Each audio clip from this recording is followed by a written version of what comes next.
comillas, podríamos decir, más democrática, ¿no es cierto? Como mucho más abierta, que era ese rey que de alguna manera daba cuentas un poquito de lo que hacía. Incluso era un rey que toda lo que es la cultura, digamos, la ética que proponían, era una ética donde el rey tenía que dar cuenta de lo que hacía. ¿Qué pasa con Egipto? Fíjense, también dependiente de un río, también cubriendo la revolución urbana con todas sus características, la escritura, en este caso la escritura nunca evolucionó a una escritura silábica, siempre llegó a ser jeroglífica, lo que sí la escritura egipcia cambió el soporte, ¿no es cierto? Porque se hacían los papiros, y sin embargo, otra vez las ciudades, en realidad las ciudades en Egipto las vamos a encontrar mucho más en el sur, ¿no es cierto? La escritura, perdón que... En el alto, sí. ¿Qué me decían? ¿La escritura? Te cortó bien. Bien, entonces les decía que las ciudades, la vida más urbana, la vamos a encontrar en el sur, o Alto Egipto, que en realidad el sur es el que motoriza la unificación, ¿verdad? Pero fíjense, partimos de dos reinos, el Alto Egipto, el sur, y el Bajo Egipto, el delta. Primero se va a hacer en Tinis, la capital, pero luego, ya en el Imperio Antiguo, va a pasar a Memphis, que Memphis sí la encontramos en el delta, ¿no?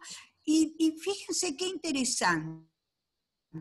Egipto va a basar esa unificación no tanto en la vida urbana, en la vida de las ciudades, sino en un Estado centralizado, muy jerarquizado y materializado el poder en la figura del faraón.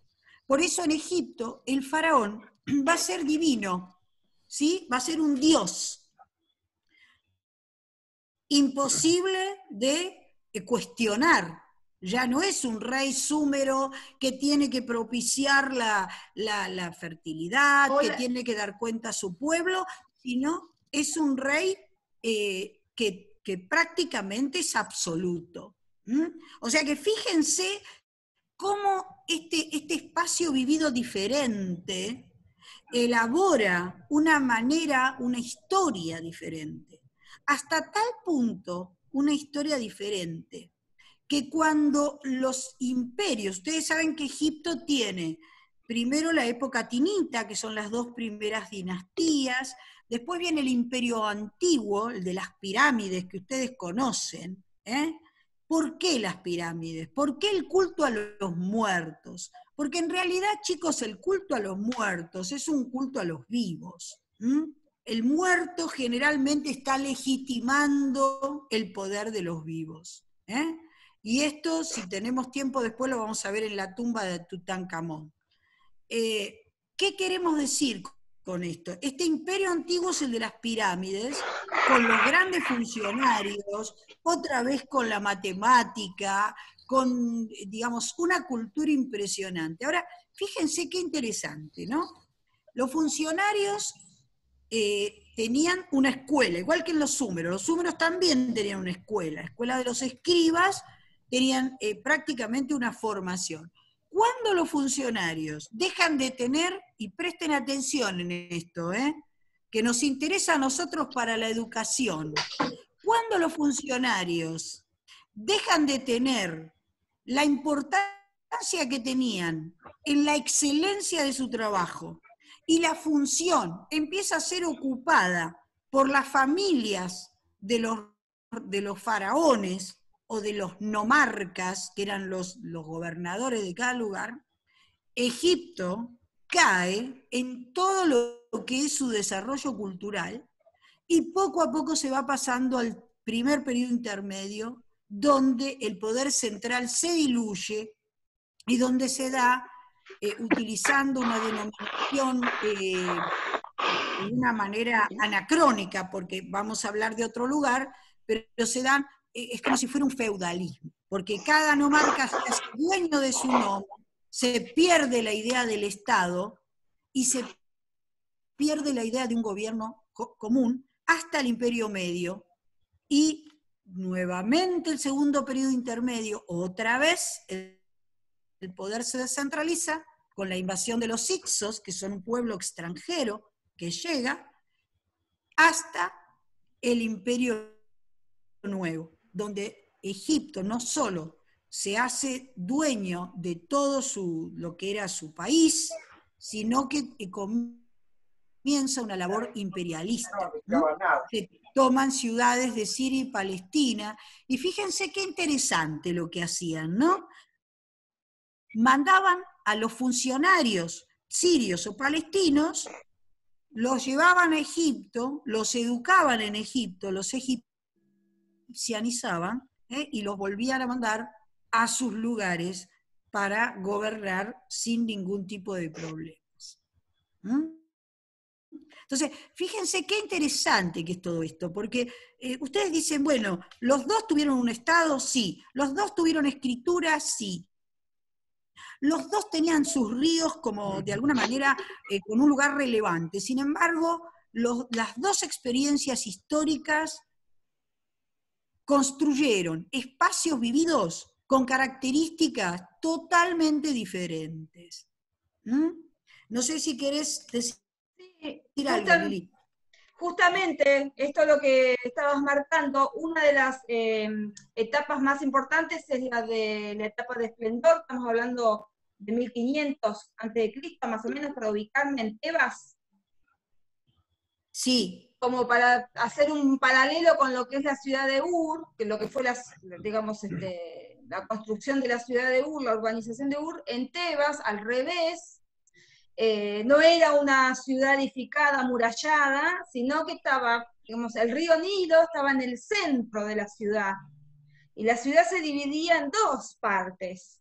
El sector oriental, digamos, oriental, donde hoy están el actual Luxor y Karnak, ¿sí? El sector oriental es donde era la ciudad de los vivos. Miren, claro, ese es el... como visión se plasmó en el territorio, digamos. Claro, sí, porque había un comercio, pero... El templo que decían ellos, ¿no? No necesariamente, están bastante lejos sur de Egipto.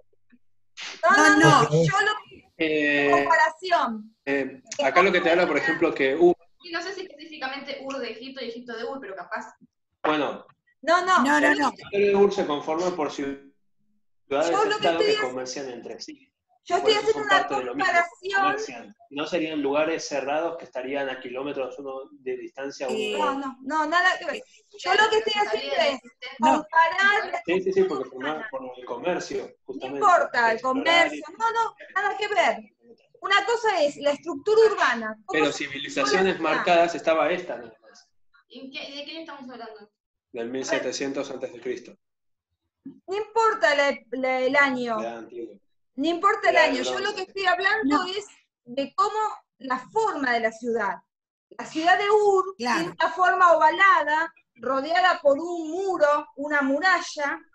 Tiene un lugar centralizado, donde estaba el Sigurat, ¿sí? Y detrás de las murallas estaban las áreas agrícolas, ¿sí? En cambio, la ciudad de Tebas, ¿sí? Su planificación, su plan, ¿sí? O es decir, su mapa, es distinto, porque dividieron a la ciudad en dos.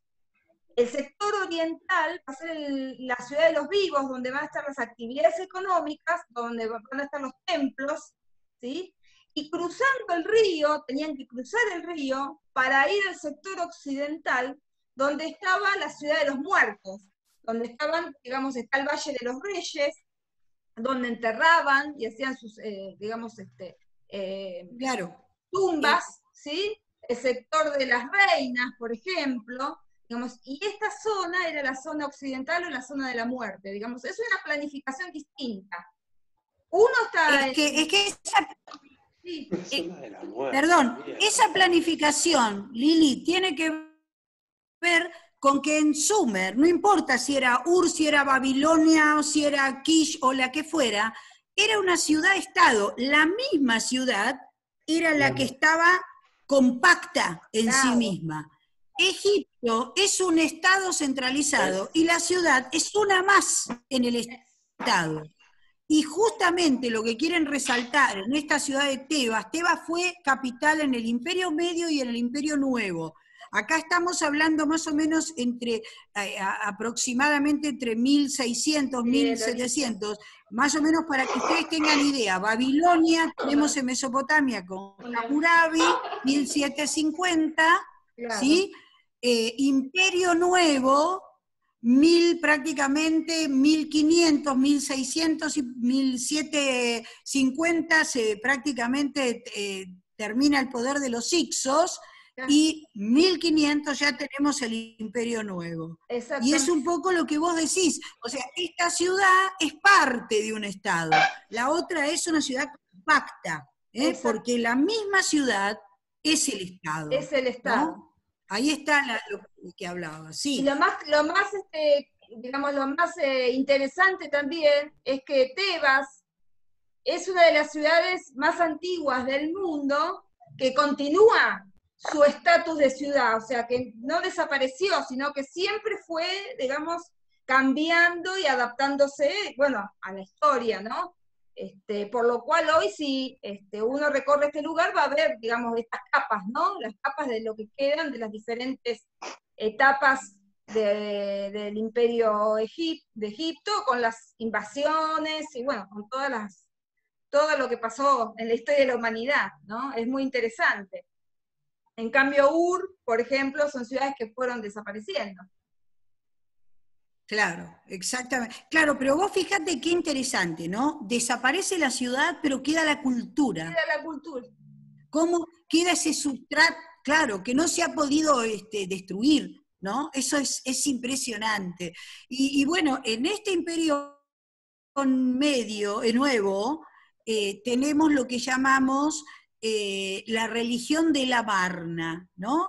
Es decir, nosotros hablamos del poema babilónico de la creación, donde hablábamos de varios dioses, con el dios Marduk en Babilonia. Si ustedes leyeron el Código de Hammurabi, empieza con una oración al dios Marduk, pero después está el dios del sol, Utu, el dios del viento, Enlil, el dios del cielo, An, el dios de la tierra, Ki. Es increíble, es increíble, por ejemplo, la palabra flecha, ¿no? En súmero se dice ti, y es la misma, se hace una flecha, se dibuja una flecha, ¿no? El símbolo, digamos, silábico, es una flecha.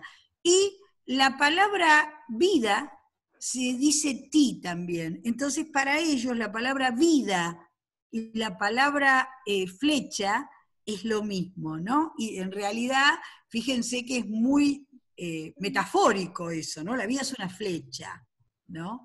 Y así toda la cultura súmera es realmente fascinante. Y yo les decía, en Egipto, en este imperio nuevo, tuvimos el primer monoteísmo, chicos, que es lo que llamamos el monoteísmo estético, que es en la ciudad de El Amarna, que fue una ciudad que solamente la edificó el rey Amenofis IV, que cambió su nombre a Akenatón, planteó el primer monoteísmo de la historia. Fíjense, el primer monoteísmo fue el monoteísmo egipcio de Akenatón, un monoteísmo estético. El segundo monoteísmo es el de Zoroastro, el de El Avesta, que tiene un libro sagrado, porque Egipto no tiene libros sagrados, ¿eh? No hay un libro que condense la religión. La religión se condensa en salmos, en poesías, pero no en un libro. En cambio, la Avesta, para los iranios, ¿no es cierto?, para lo que van a hacer los persas, la religión de Zoroastro es un monoteísmo ético. El tercer monoteísmo es el monoteísmo hebreo, del cual viene el cristianismo. O sea que en la historia venimos de 3 monoteísmos, por lo menos conocidos, ¿no? Conocidos. Cuando este rey fue impresionante, uno lee las poesías de Atón, yo digo que era un rey ecologista, porque planteaba todo al aire libre, los templos, que el sol entraba por todos lados, un rey pacifista. Ahí se frenaron las conquistas en Egipto, en ese imperio nuevo, la familia, el rey de Nefertiti, que la habrán visto a Nefertiti en algún lugar, era la esposa, pero hizo toda una ciudad impresionante, que fue la ciudad de Lamarna. Cuando muere este rey, el clero de Amón, que obviamente había estado desplazado, otra vez se estructura con el imperio, por eso dijimos que la religión iba adosada al poder para legitimarlo, y la ciudad de Lamarna desaparece, la gente la abandona, y se encontró de casualidad la ciudad con todos los documentos de la ciudad de Lamarna. Y fíjense, cuando el que lo sucede a Menofis IV va a ser Tutankamón, que fíjense que cambia otra vez su nombre, en vez de ser Atón, es Tutankamón. No lo recordamos por nada, pobrecito. Tutankamón no hizo nada, él. Se murió con 18 años. Pero ¿saben por qué se lo recuerda? Porque fue la única tumba que se la encontró intacta, de casualidad, porque no la encontró nadie antes. Entonces esa tumba tenía todo lo que en el culto de los muertos, que pensaban que había otra vida, que allí estaba la Ma'at, que era la justicia que iba a determinar quién era bueno y quién no, recordemos el juicio final, y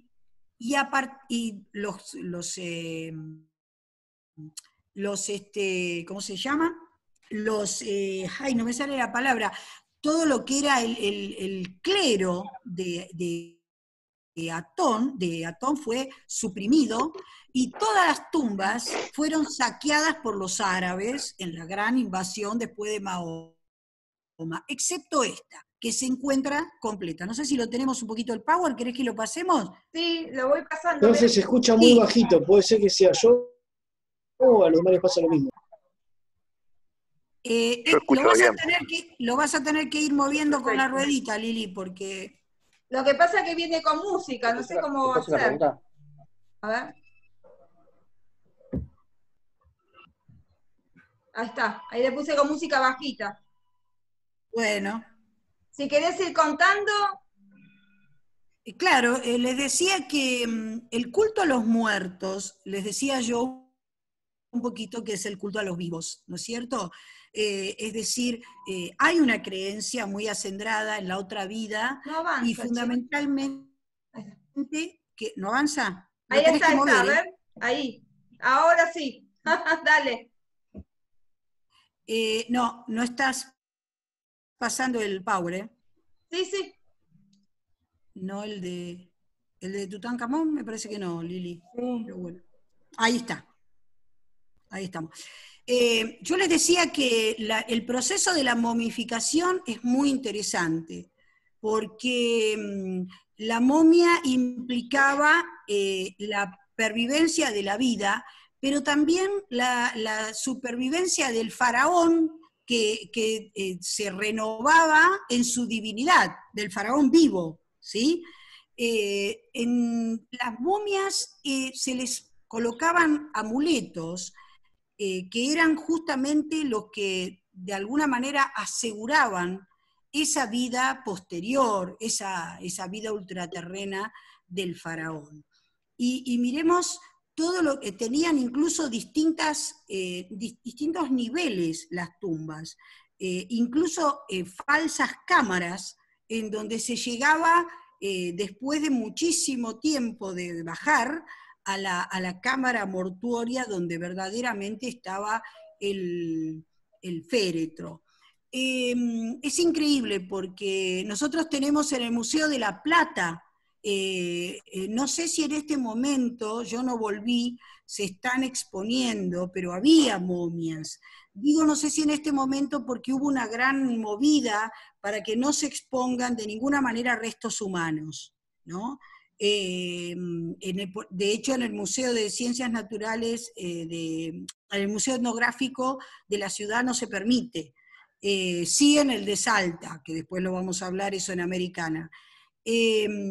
Todo lo que hay en el Museo de la Plata, hay mucho de esto que vemos acá. muchos elementos que iban con las tumbas, que tenían que ver con la supervivencia del faraón en la otra vida. Bueno, todo eso se obtuvo porque nuestro profesor, no lo tuve a él en la facultad, no en la época de los egipcios, ojo con ustedes, con lo que van a decir. Yo la tuve a la discípula de él, que era Abraham Rosenwasser, que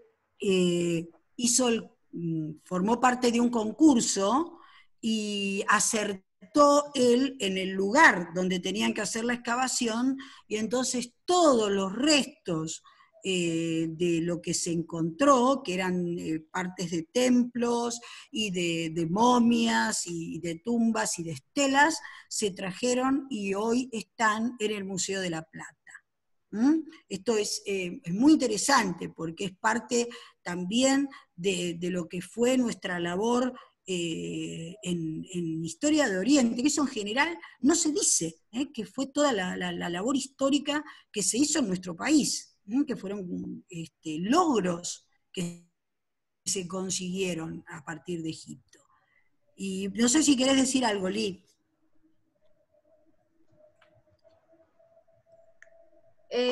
No, cerrá si querés el PowerPoint, lo termino de pasar.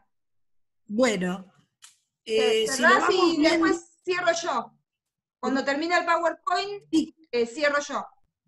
Bueno, si ustedes ven la tumba, esta tumba que fue la única que se encontró prácticamente intacta, imagínense que las demás eran así. Si ustedes se fijan, tenían piedras preciosas, tenían oro, jarrones absolutamente de oro, todo lo que eran amuletos que se colocaban en las vísceras están en los canopos, que eran especies de recipientes. Estos son los símbolos reales, ¿no? Como todo tiene que ver con una simbología, chicos. Una simbología que de alguna manera legitima el poder. Esto es lo que hablábamos cuando hablábamos de la lista de Child, ¿no es cierto? Todo esto que vemos, que habitualmente está visto simplemente como una muestra del arte, en realidad tenía un valor simbólico muy grande. Y cuando nosotros hablamos de un símbolo, en realidad el símbolo tiene que ver con las ideas y con la legitimación de toda una idea. Por eso el símbolo es muy importante. Y los espacios en las tumbas también tenían que ver con lo mismo. Por eso les decía que había cámaras secretas y estaba la cámara mortuoria, que es donde estaba verdaderamente el cuerpo del faraón. Con respecto también a la cultura egipcia, además de este monoteísmo que fue prácticamente silenciado, esto no, es decir, no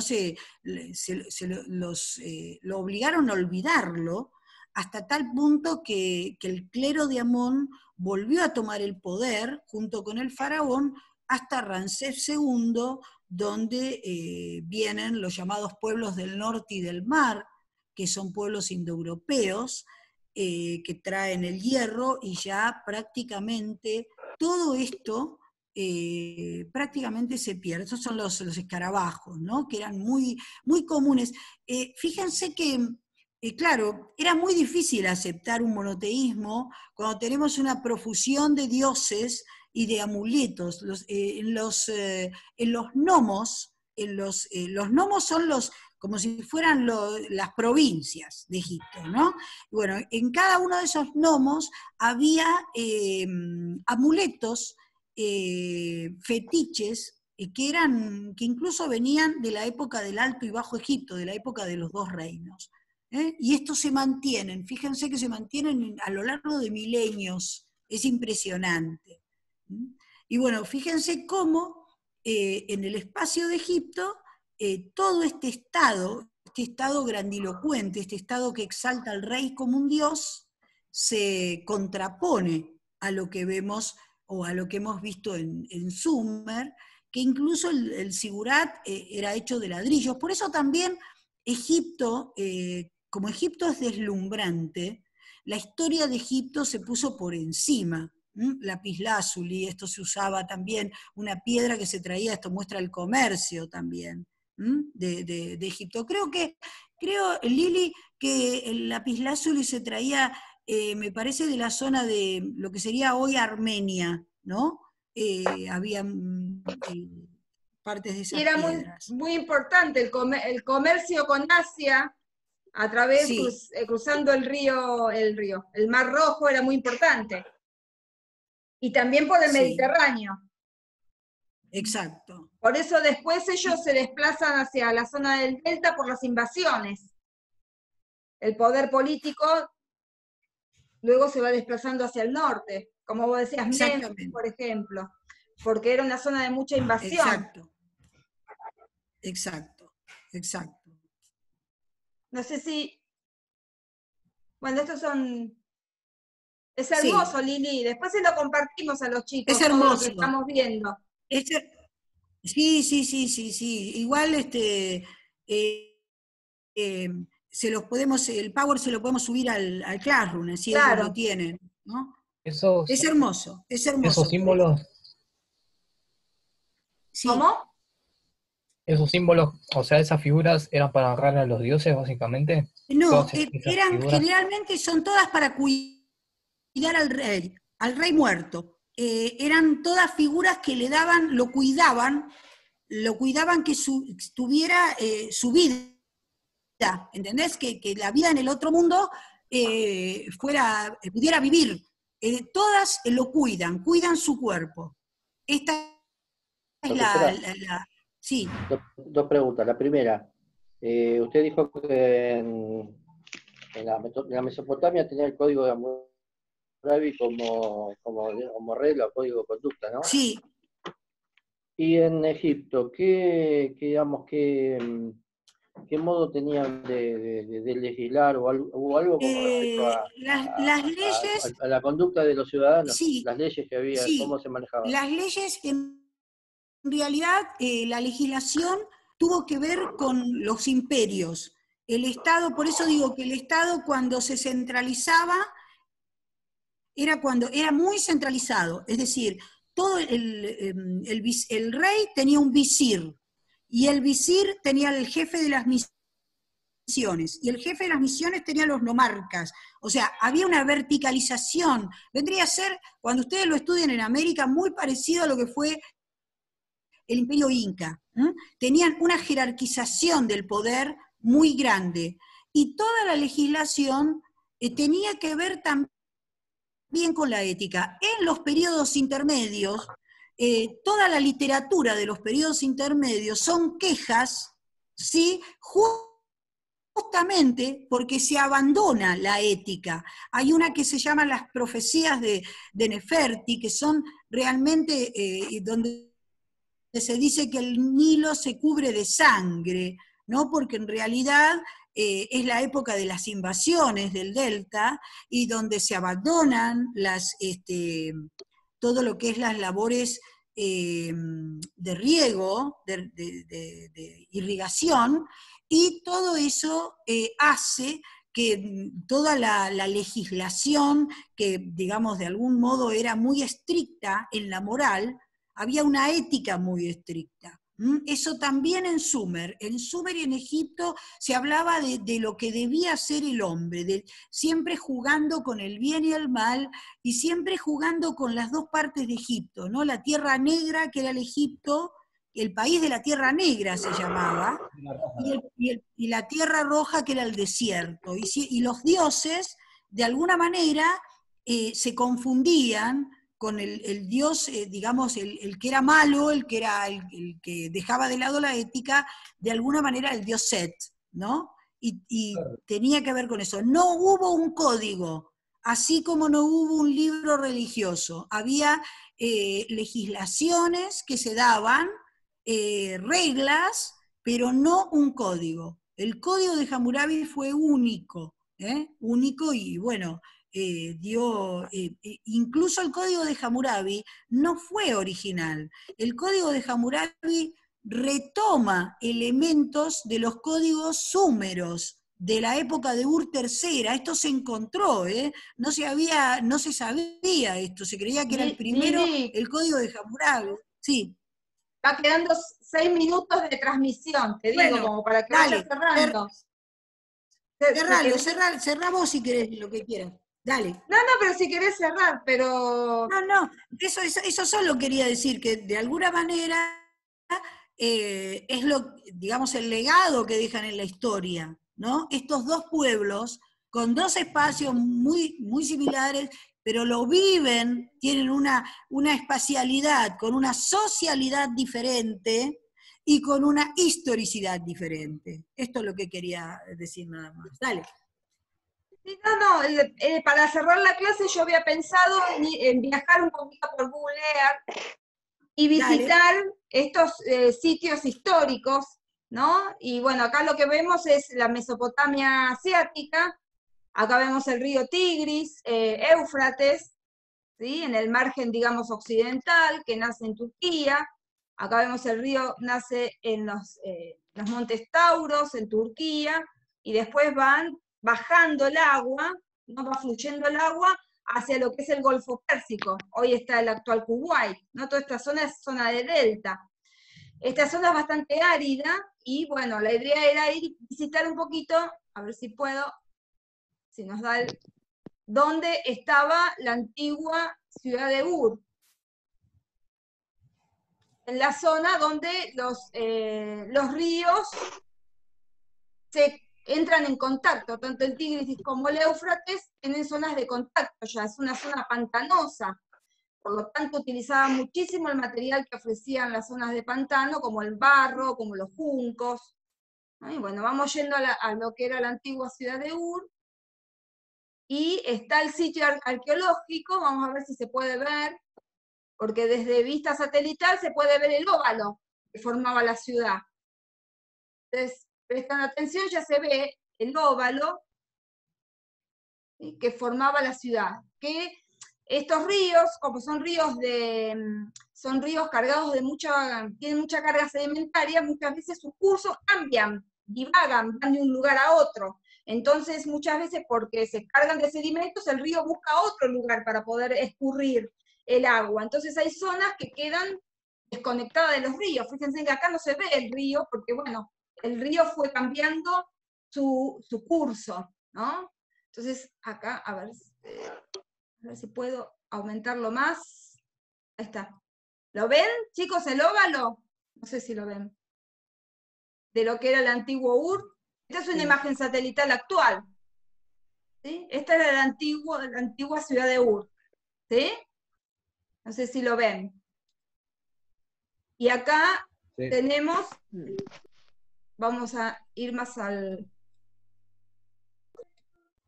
Lamentablemente se ve que no hay mucho cuidado de estos lugares, no hay mucha marcación, no hay muchos carteles, no hay mucha fotografía, no hay muchos caminos, ¿sí? Son lugares que han quedado como abandonados.